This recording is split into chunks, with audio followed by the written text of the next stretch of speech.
Hello and welcome back to another Fusion Basics lesson. Today we're going to be creating a lampshade with the essential skills of the revolve tool and the shell tool. So you can see our finished lampshade is right here. So the first thing we're going to do is create a new design right here, and then I'm going to go and save it right away.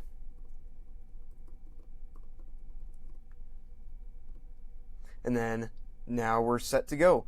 So the first thing I'm going to do is create a sketch, and we're going to do it on the side plane. And I'll show you why in a second. So we're going to use a line to create, so we're going to go 60 millimeters out this way, and we're going to do 80 millimeters up, and make sure it's perpendicular, and then we're going to go 20 millimeters, create another line out from this 80 millimeter line. And then we're going to go back and connect these. And then I'll show you why in a second and show you how we can actually use this revolve tool to create a lampshade. So when we finish the sketch, you can see it's sitting right there. So what we can do is we can use the revolve tool. So in create, it's right under extrude.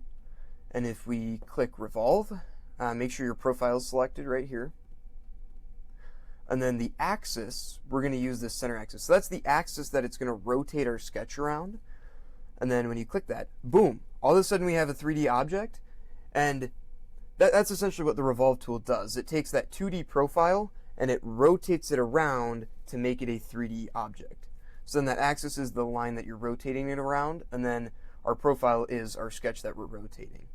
So you can see now we have a cone. It's not quite a lampshade yet, though. So let's just click OK right here. But it's not a lampshade yet. So to do that, we need to make this cone hollow. And there's actually a tool for that. It's called the shell tool.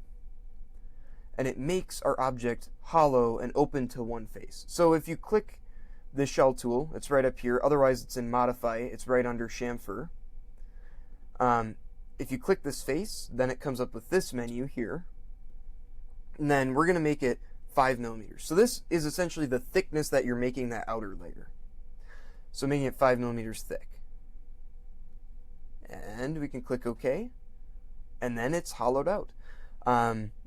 But right now it's kind of not really much use as a lamp because our top is closed up.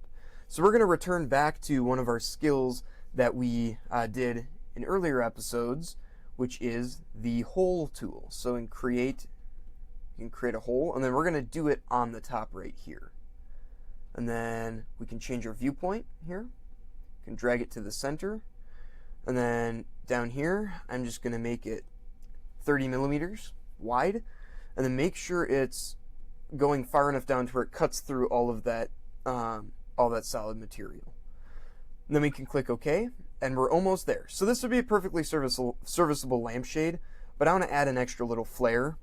So I'm going to go into Modify, Chamfer, and I'm just going to chamfer this bottom edge by 3 millimeters just to make it look kind of cool. And there it is. There is our beautiful lampshade. So I hope this was helpful for you, and in future episodes we're going to be using the revolve tool and the shell tool more to kind of help you get used to them. But I hope this was a good introduction to those tools. And thank you for tuning in.